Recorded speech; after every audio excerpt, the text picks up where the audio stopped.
dos anjos.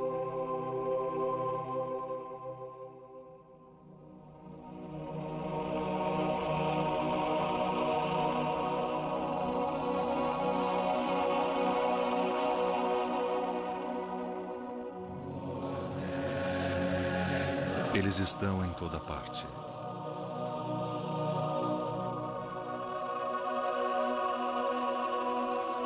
Eles estão à nossa volta.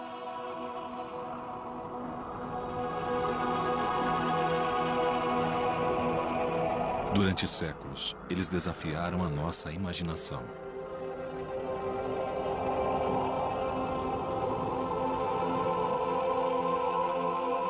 Eles são guardiões que nos protegem e nos aconselham. São também mensageiros que trazem notícias.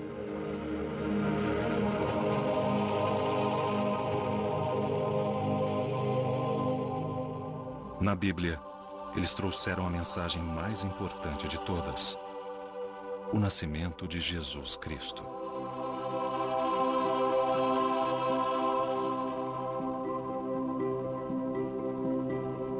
Eles são a decoração de Natal mais conhecida de todas.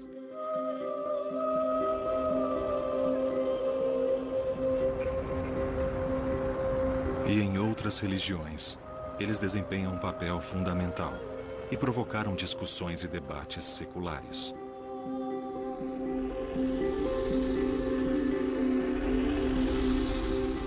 Estão enraizados nas culturas e civilizações antigas.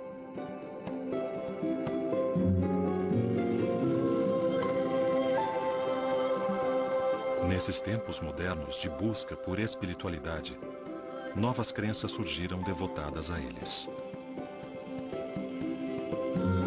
Eles inspiraram algumas das obras de arte mais famosas. Eles continuam a inspirar os artistas e fazem parte do nosso cenário cultural. Deixe a sua imaginação voar com os anjos.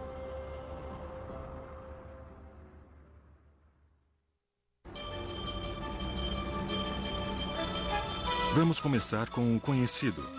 A representação mais familiar dos anjos surge no Natal. Eles ficam expostos em todos os lugares, nas lojas, nos cartões. As crianças os adoram. Os anjos decoram as nossas casas e as nossas árvores de Natal. Uma atividade típica de Natal nas escolas nos apresenta uma clássica imagem de anjos vestidos de branco, com a auréola balançando e um par de asas de papelão feito em casa por mães corujas. Para muitas crianças, essa é a introdução à história de Cristo. E os anjos estão lá desde o começo.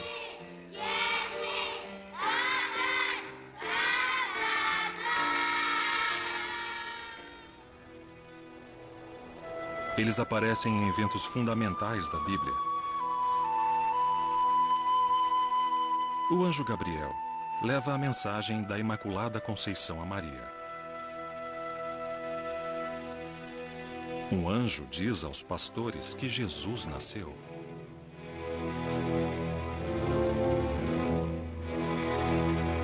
Os evangelhos dizem que os anjos estão presentes na crucificação e na ressurreição.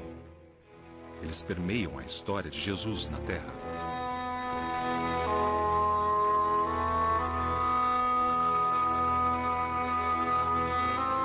Mas os anjos não se restringem ao cristianismo. Eles são encontrados em outras culturas e religiões.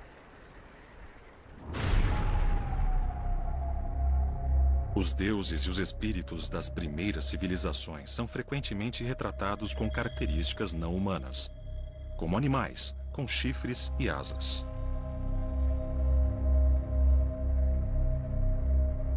Imagens de seres alados foram mostradas com os faraós do Egito, milhares de anos antes da época de Cristo. Espíritos alados representam o outro mundo, a passagem desta vida para a morte, e assim eles enfeitam as tumbas egípcias.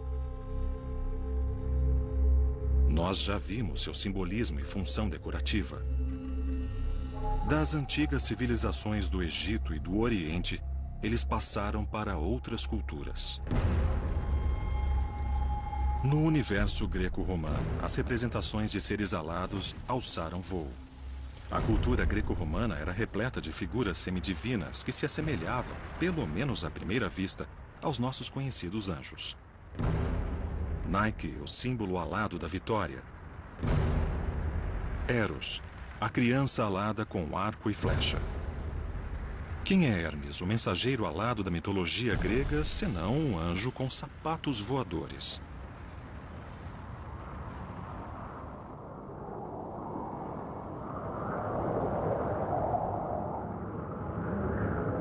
Seria isso uma pista da função essencial dos anjos? Em hebraico, a palavra usada para definir anjo é malach, que significa mensageiro. Por exemplo, um dos profetas do Velho Testamento chama-se Malachi, que significa meu mensageiro. Em grego é traduzido como angelos, e em latim angelus. E assim chegamos à palavra anjo. A verdadeira raiz da palavra indica que essa é talvez a principal função dos anjos, a de mensageiros. Talvez o anjo mensageiro mais famoso tenha sido Gabriel. Na história do cristianismo, Gabriel diz a Maria que ela vai trazer o Filho de Deus ao mundo. O nome Gabriel significa literalmente herói de Deus. Seu nome e título sugerem que ele é um anjo de uma ordem superior, um arcanjo.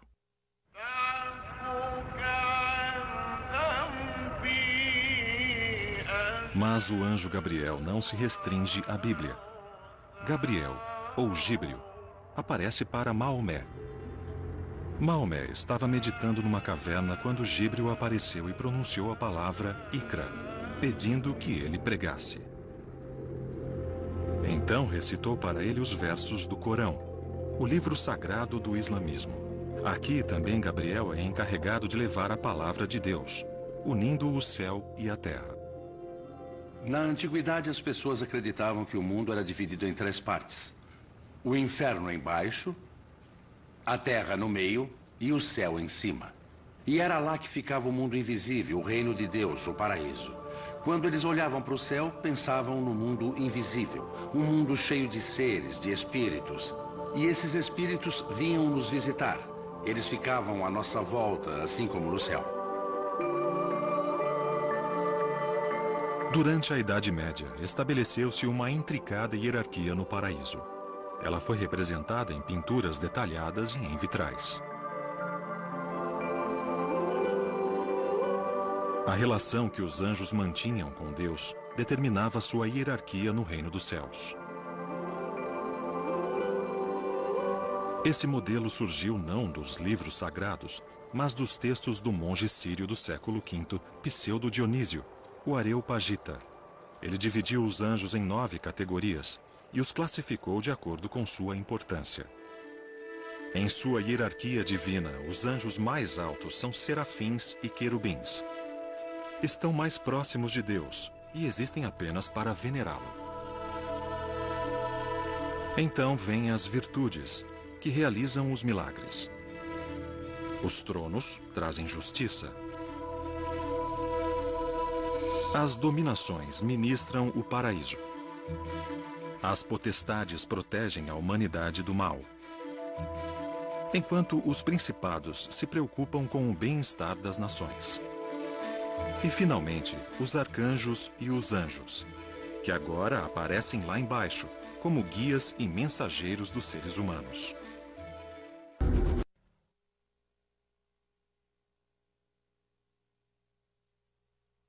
Nem todas as civilizações antigas pensavam que o Sol era eterno. Para os astecas, por exemplo, o astro-rei era o 5º Sol, pois os 4 anteriores haviam morrido. Será que este também morrerá? Quando? Se o Sol é uma bola de fogo, como sempre ouvimos dizer, sua duração dependerá da substância que ele consome. Mas qual é o combustível do Sol? Já temos esta resposta há algumas décadas. Seu combustível é o hidrogênio, e por meio da fusão se transforma em hélio. Portanto, o núcleo do Sol é uma poderosa central nuclear que, a cada segundo, produz uma quantidade de energia 25 bilhões de vezes maior que a consumida pela humanidade em um ano. Isso acontece há 4 bilhões e meio de anos. Mas não se preocupe. O Sol ainda tem combustível para mais 5 bilhões de anos. O que acontecerá depois? Quando o Sol esgotar todo o hidrogênio em sua região central, começará a aumentar de tamanho até se transformar em uma estrela gigante vermelha que devorará Mercúrio, Vênus e também o planeta Terra. Depois de novas fusões do hélio em carbono e oxigênio, o Sol se transformará em uma estrela pequena, estável e fria, uma anã branca.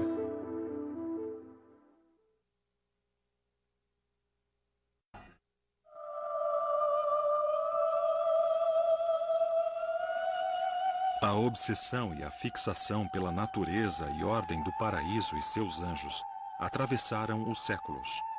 Ao chegar ao auge durante a Idade Média, esta visão do paraíso foi colocada em questão. Seguindo Dionísio, nós chegamos a Tomás de Aquino, que viveu no século XIII. Ele era um frade dominicano que escreveu sobre os anjos. Ele ficou conhecido como Doutor Angélico, e em sua obra encontramos tudo o que queremos saber sobre os anjos. Mas temos medo de perguntar: os anjos comem? Com que velocidade eles se movem? Eles morrem? Eles têm filhos? Como eles se comunicam entre si? São perguntas sobre a natureza dos anjos. Além, é claro, daquela famosa pergunta, a pergunta que todos já fizeram: qual é o sexo dos anjos? Mas no século XVI houve a Reforma Protestante, e os protestantes não simpatizavam muito com os anjos. Calvino dizia que era perda de tempo. Ele dizia: leiam os livros sagrados e vejam o que eles dizem sobre os anjos. Não encontramos a natureza dos anjos discutida nos livros sagrados, mas há muitas discussões sobre o trabalho deles. A explicação bíblica da visita de Gabriel a Maria não traz nenhuma descrição visual do anjo. Nem Maria comenta que viu um anjo. Maria somente escutou um anjo. Mas como saber qual é a aparência de um anjo? Durante séculos, os artistas desenharam os anjos. E ao fazê-lo, influenciaram para sempre a maneira como nós os imaginamos. Mas a maior tendência de uma representação artística, seja ela um vitral, uma pintura ou uma estátua, é humanizar os anjos. Isso levantou inúmeras dúvidas e questões. O Velho Testamento geralmente descreve os anjos como homens quando eles vêm para a Terra. Eles não possuem asas.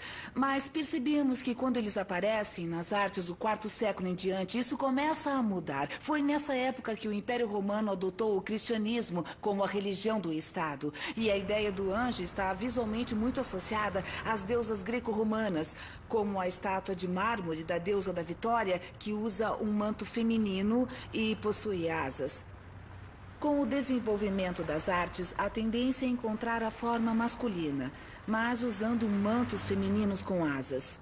Foi uma espécie de constante feminização dos anjos. Eles não são totalmente femininos, isso é, raramente eles são retratados como mulheres. Eles não têm seios, mas ganharam um ideal de beleza que é essencialmente feminino. Os nomes bíblicos Gabriel, Miguel, Rafael e Uriel são nomes masculinos, mas dificilmente vamos ver um menino hoje interpretando um anjo no Natal. Talvez seja mais seguro supor que os anjos são assexuados. Isso evita perguntas embaraçosas e questões confusas.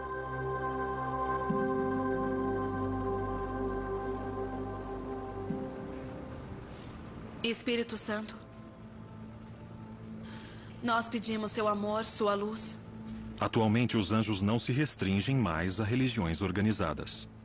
Pedimos que o ambiente fique repleto de anjos. Em alguns casos, eles ultrapassaram fronteiras da religião. Reuniões sobre anjos propiciam uma nova forma de crença. Sintam seu perfume. Mas, acima de tudo, saibam que eles estão aqui. Alguns são desprezados pela espiritualidade moderna. Mas existem inúmeras histórias de salvações pelos anjos da guarda, conselhos e intervenções. Todo mundo precisa conversar com seu anjo. O anjo moderno é um protetor, um amigo.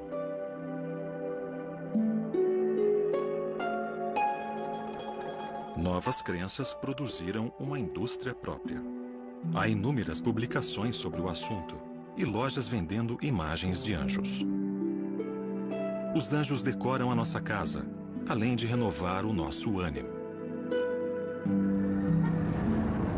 Nos Estados Unidos se encontra a Cidade dos Anjos, Los Angeles, e lá a angelologia atingiu o apogeu.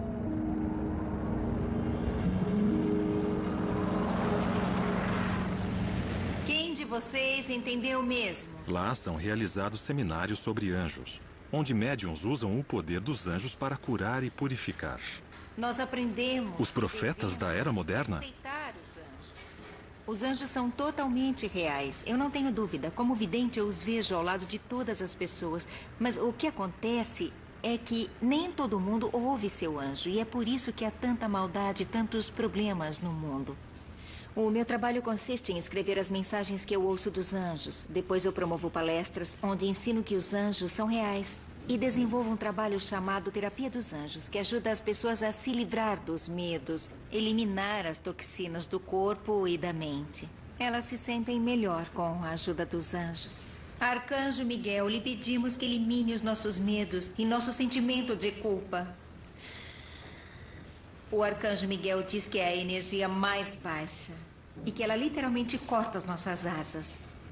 Acabou me trazendo paz. E saber que eu posso seguir a minha vida recebendo consolo e orientação divina de Deus e de todos os anjos também. É uma forma maravilhosa de viver, ter anjos na nossa vida.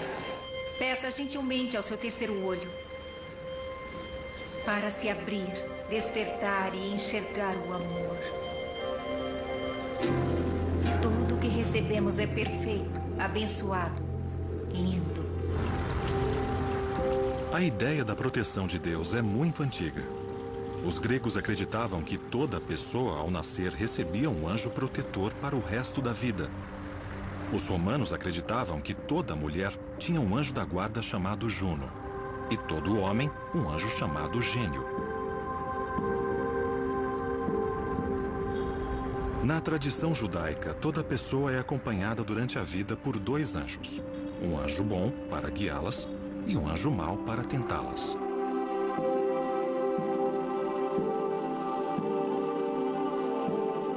Essa ideia foi absorvida pelos cristãos, e a crença nos anjos da guarda se expandiu durante a Idade Média. Hoje em dia, as crianças católicas ainda são ensinadas a rezar para o seu anjo da guarda.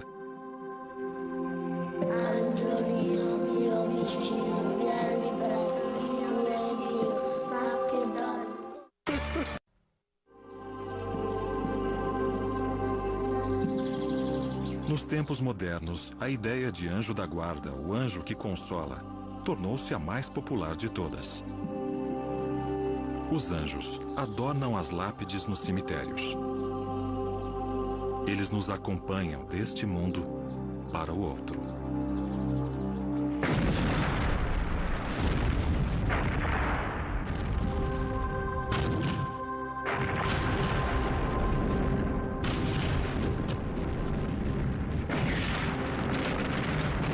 Guerra. E o desejo de acreditar em uma força protetora está mais presente do que nunca. Certamente não é coincidência que as enfermeiras dos campos de batalha na Segunda Guerra Mundial eram conhecidas como anjos de misericórdia. Mas os conflitos angelicais de natureza sobrenatural também não tiveram precedentes. As cicatrizes da batalha ainda persistem. Lembranças extremamente vivas de um passado de horrores. Em agosto de 1914, o exército britânico e o alemão se enfrentaram em Mons, na Bélgica. O que se seguiu foi uma batalha sangrenta, que culminou com a surpreendente vitória dos britânicos sobre um adversário superior. Eles estavam fadados a perder. Quase imediatamente, começam a circular os rumores Teria sido algum tipo de intervenção divina? Na Inglaterra, a imprensa explorou a história da vitória. Houve relatos de visões de anjos, um salvador das tropas.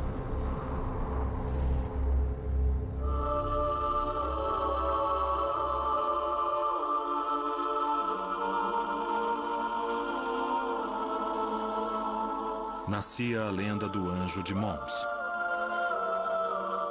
Foi um milagre? Um sinal da intervenção divina a favor dos aliados? Ou a verdade deu espaço para os mitos? A fé muitas vezes é mais forte que o fato.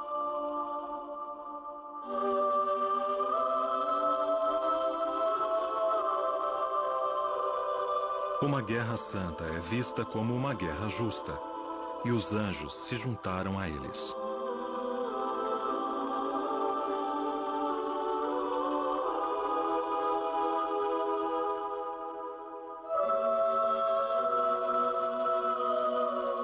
E liderando os exércitos divinos, encontramos um general em particular, o arcanjo Miguel.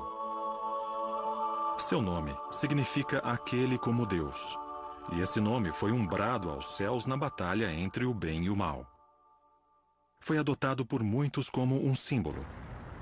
No castelo de Santo Ângelo, em Roma, Miguel lança seu olhar protetor sobre a cidade eterna, sempre a postos para defender o povo.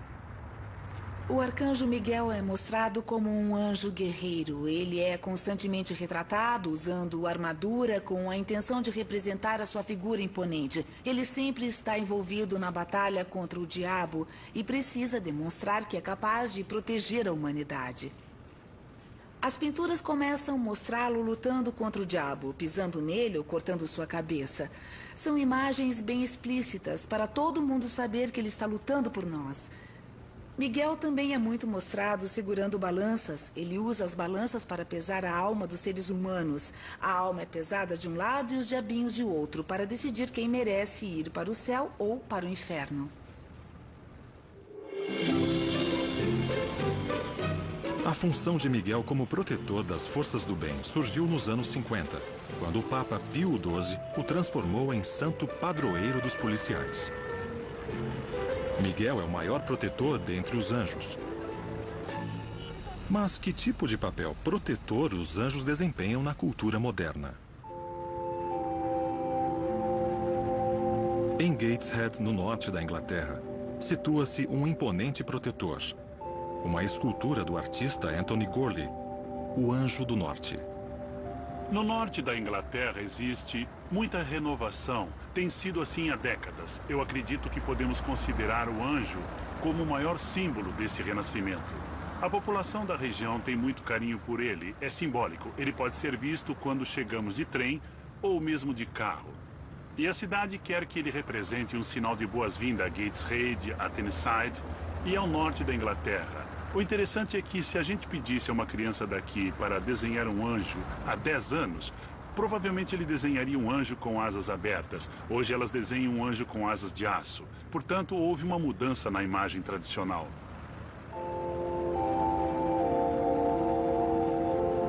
Os anjos não protegem só os indivíduos e os exércitos, mas regiões inteiras. De Roma a Gateshead, as figuras aladas cuidam de nós.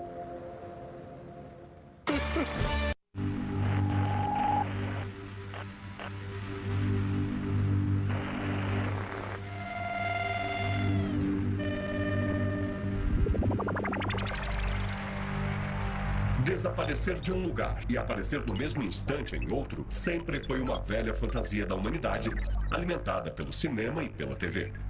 Mas nem tudo é ficção científica.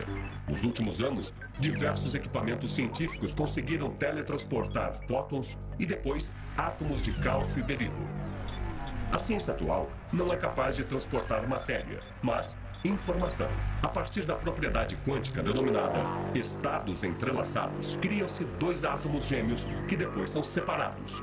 Alterando-se o primeiro átomo com uma determinada informação, o segundo átomo se modificará identicamente, transportando esta informação sem necessidade de deslocar a matéria. Assim como em Os Irmãos Corsos, do romance de Alexandre Dumas, o que acontecer a um dos átomos ocorrerá ao outro, não importa que distância se encontrem.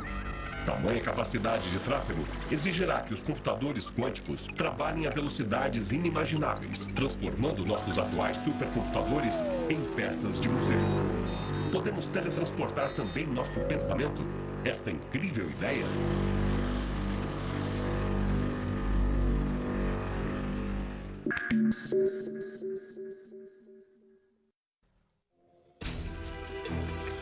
Os anjos voam sobre nós. Eles aproximam o céu ao nosso mundo. Mas nem sempre os anjos são o que parecem.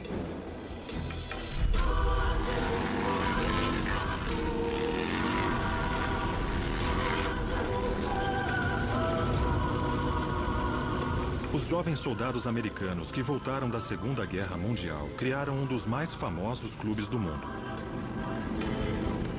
Somos parte da sociedade, só que não nos encaixamos no resto da sociedade, na cultura vigente. Em qualquer lugar deste planeta há um submundo.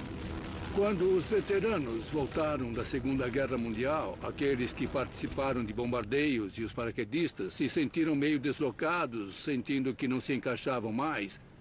Não dava para continuar com a camaradagem, a fraternidade que eles desenvolveram durante as missões na Europa. Isso acontece com todo mundo que passa por algum período de sua existência em que a vida parece que não tem nenhum valor. Naquele tempo, ninguém sabia lidar com esse problema. Hoje em dia, existem os psicólogos que fornecem todo tipo de teorias. Mas esses homens foram muito corajosos e patriotas. Foi a rebeldia que, a princípio, me levou a criar o Hells Angels, os Anjos do Inferno. Nós fomos bombardeados, jogaram granadas na nossa direção, lutamos armados nas ruas, fomos processados tanto pelo governo estadual como pelo federal. E tudo começou como uma grande explosão. O nome do clube já diz tudo.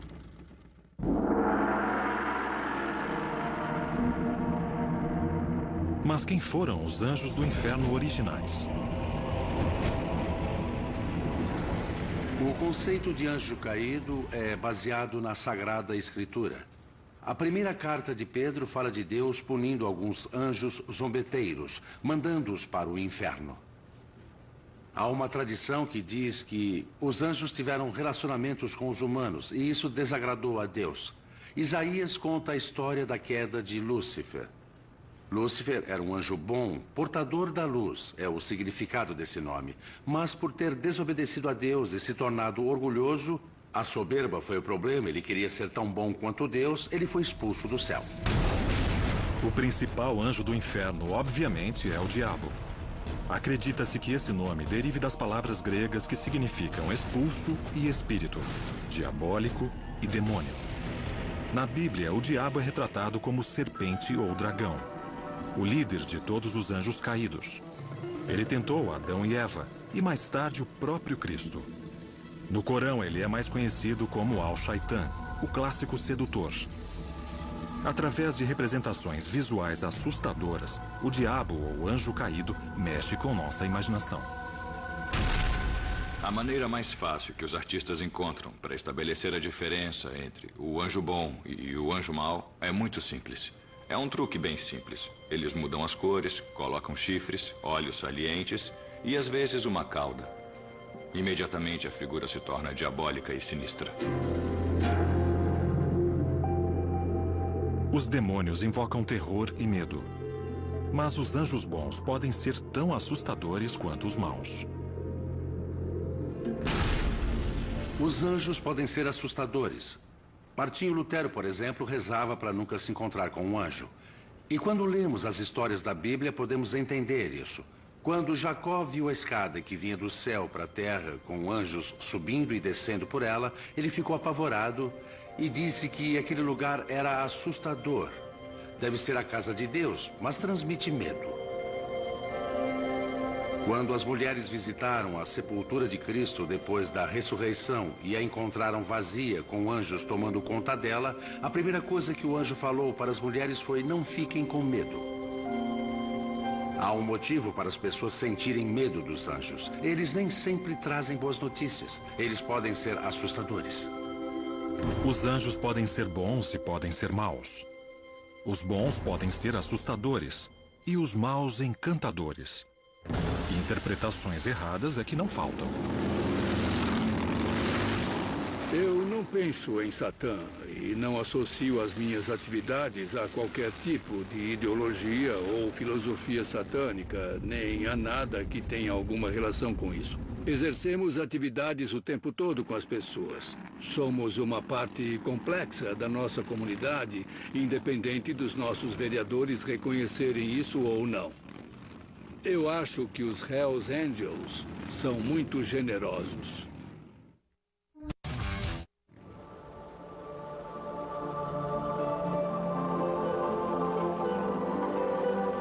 Os anjos são um produto da imaginação teológica, da imaginação cultural, da imaginação mítica e da imaginação artística. Tudo combinado em uma rica mistura. Existem anjos com 4 cabeças, 6 asas e múltiplos olhos. Além, é claro, da imagem mais constante e conhecida de todas, o anjo de rosto gracioso e infantil. Eles decoram cartões de Natal e, atualmente, até cartões de Dia dos Namorados. Essas criancinhas perfeitas do renascimento romântico frequentemente são retratadas como jovens alados, que acertam o coração dos casais apaixonados. Durante a Renascença, os anjos eram frequentemente representados como crianças.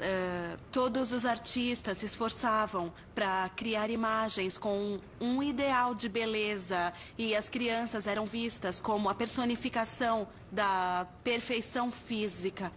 Proporcionalmente, eram perfeitas para representar esse ideal de beleza. Os músculos, por exemplo, eram menos proeminentes.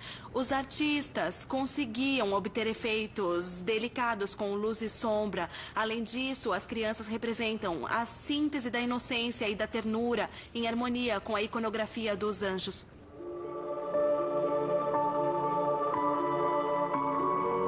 O Cupido é o mais famoso dos pequenos anjos.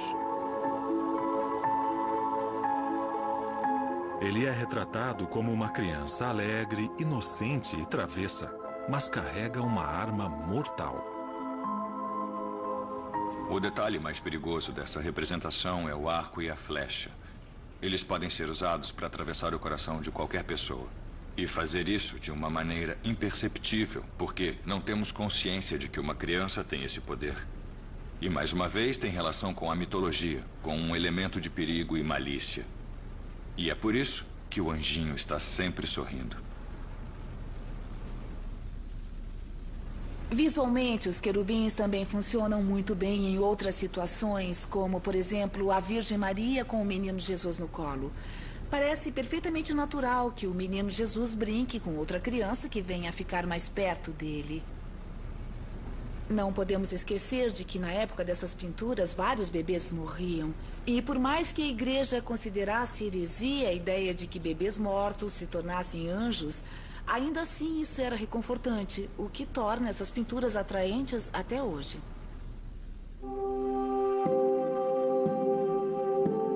Os anjinhos são, na verdade, querubins, a segunda classe mais alta dos anjos. Nas Sagradas Escrituras, eles receberam a missão de guardar o jardim do Éden depois que Adão e Eva foram expulsos, algo nada próprio para crianças. Os querubins e serafins frequentemente eram mostrados com 1, 2 ou 3 pares de asas. Mas os artistas enfeitaram e adaptaram à vontade a forma, a função e os tipos de anjos. Os artistas relegaram aos querubins a condição de enfeites decorativos e bonitos.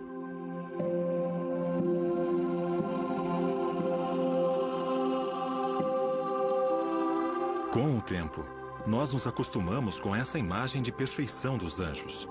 Esses seres jovens, criancinhas sem os defeitos dos humanos de carne e osso.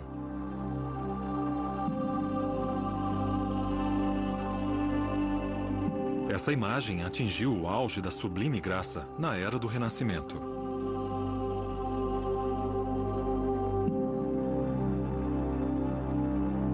Os anjos se tornaram cada vez mais ornamentados, decorativos e graciosos.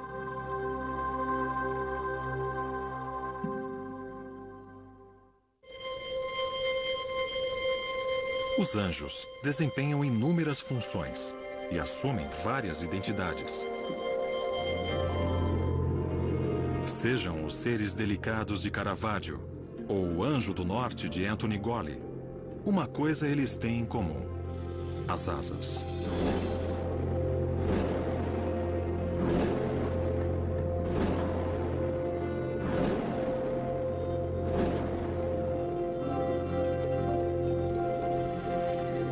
Surpreendentemente, as novas representações de anjos cristãos não têm asas. Essas imagens são das catacumbas de Roma, datadas do século II depois de Cristo. Havia poucas maneiras de identificar estas imagens como anjos. Só a partir do século V, os anjos cristãos começaram a ser representados com asas. E desde então, raramente são retratados sem elas.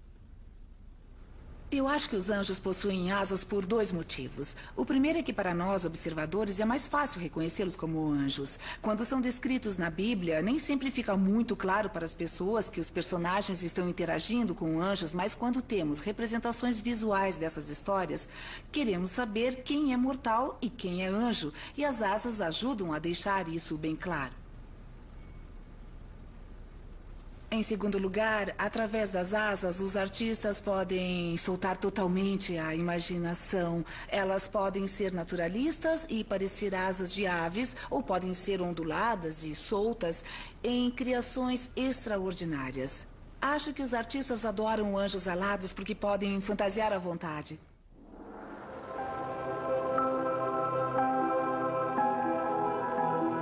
Os teólogos, assim como os artistas, escultores e escritores, se esforçam para encontrar um meio de unir o mundo terrestre ao mundo divino.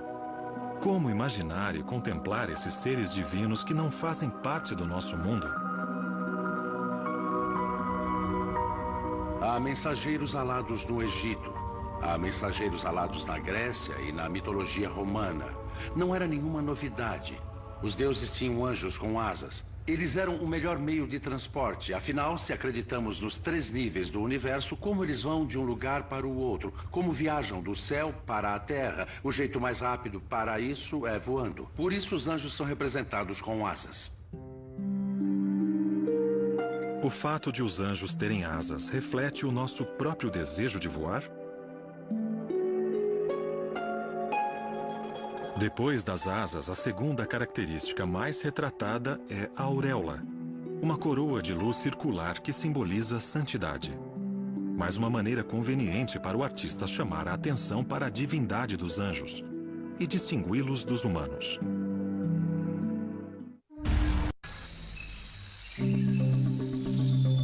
Eu sonhei que Deus estava no mar.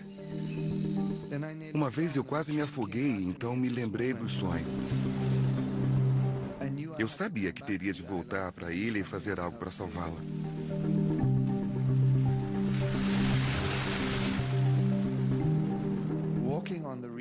Andar pelos recifes é proibido, você corre o risco de ter infecções.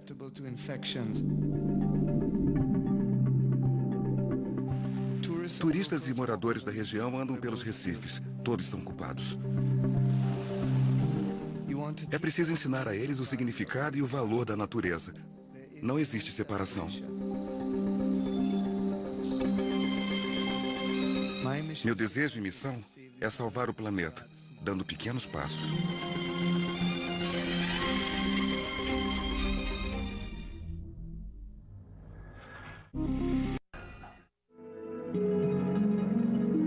Na Bíblia, os anjos foram criados quando a luz foi criada, no alvorecer da criação. Itália, o berço do Renascimento. E os anjos estão em toda parte. Reis cristãos, imperadores, ordens religiosas e comerciantes prósperos geraram uma sólida indústria angelical. A principal característica do Renascimento gira em torno da busca de uma idealização de beleza, expressada pelas cores, pela forma e também pelos gestos. Elas estão presentes nas obras de artistas importantes como Rafael, Da Vinci, Michelangelo, que se destacaram através da arquitetura, da pintura e da escultura. Esses artistas queriam retratar a beleza ideal. Eles foram incentivados também pelo renovado interesse pela era clássica. O Renascimento foi uma época em que pessoas influentes e ricas gastavam muito dinheiro na compra de quadros e obras de arte. Algumas pessoas compravam porque gostavam, mas outras compravam para se exibir e ter obras deslumbrantes para pendurar nas paredes do palácio que estavam construindo.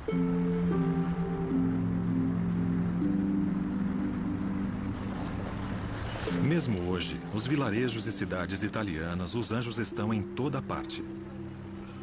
Os anjos de Botticelli, Rafael e Michelangelo são mais comercializados do que nunca.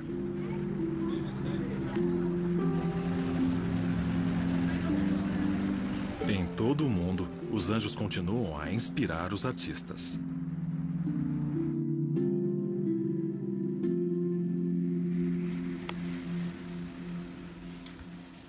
A razão pela qual alguém vem a um lugar como este, observar os anjos que aqui foram esculpidos e colocados no alto da capela, é alimentar a imaginação.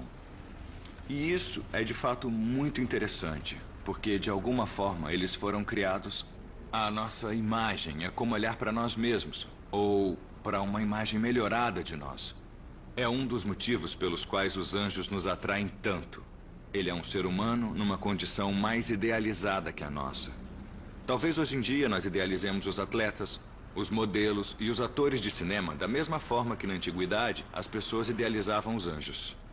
De certa forma, eles são mais importantes que as pessoas que veneramos.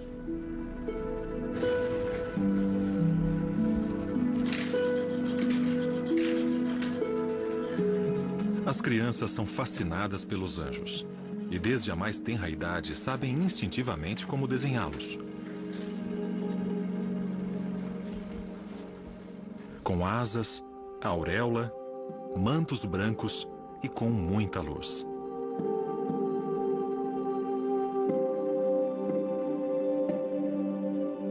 Os anjos do paraíso expressam muita alegria para os humanos na Terra.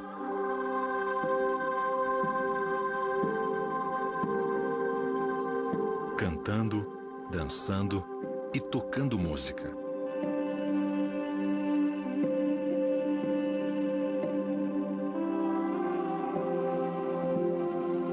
Inúmeras imagens expressam anjos em corais. A hierarquia divide os anjos em 3 corais.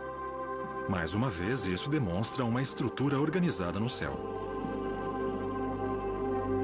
Os corais alegres e harmoniosos dos anjos cantam glorificando a Deus em uma só voz, um único som.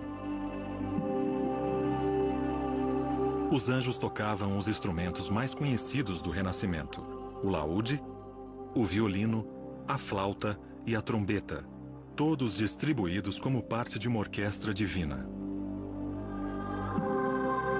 A harpa talvez seja um instrumento mais associado aos anjos, mas o alaúde, um dos instrumentos considerados mais nobres, também é muito mostrado. Durante o Renascimento, esse instrumento era frequentemente usado para acompanhar a voz. Mas de quem era a voz que acompanhava os anjos? A voz de Deus. Mas assim como os anjos trazem notícias boas e ruins, a música nem sempre é algo que queremos ouvir.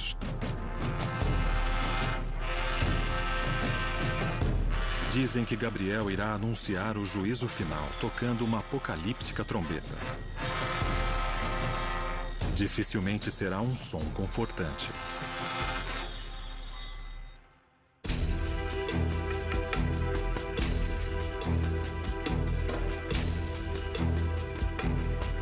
Atualmente estamos cercados de anjos. Na religião, na arte e na cultura. Há uma enxurrada de informações sobre eles. Sua história, sua habilidade em guiar e proteger. São inúmeras as definições, descrições, interpretações e até mesmo desavenças.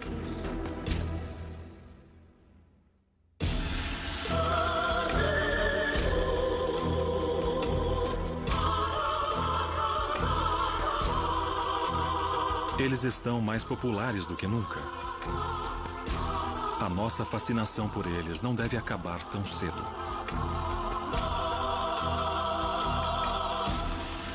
Na cultura popular moderna, eles continuam inspirando escritores e cineastas em seus livros e filmes. Mas quem é o super-homem, afinal, senão um anjo de capa vermelha mandado aqui para nos proteger? Um Miguel moderno. A terapia dos anjos ajudará... Os anjos agora são uma religião própria. Eles são adorados e venerados. Os anjos são totalmente reais. Eu não tenho dúvida. Como vidente, eu os vejo ao lado de todas as pessoas. Acho que algumas pessoas, quando ouvem falar em anjos, pensam neles como um clichê, principalmente quando se trata da arte comercializada hoje. Eles estão em quase todos os cartões de Natal e às vezes são relacionados visualmente com as fadas. Talvez eles não pareçam uma fonte de inspiração séria e importante atualmente. Mas é óbvio que em muitos lugares eles continuam a inspirar as pessoas.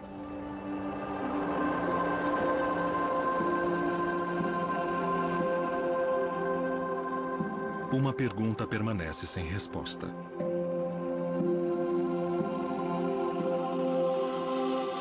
Os anjos realmente existem?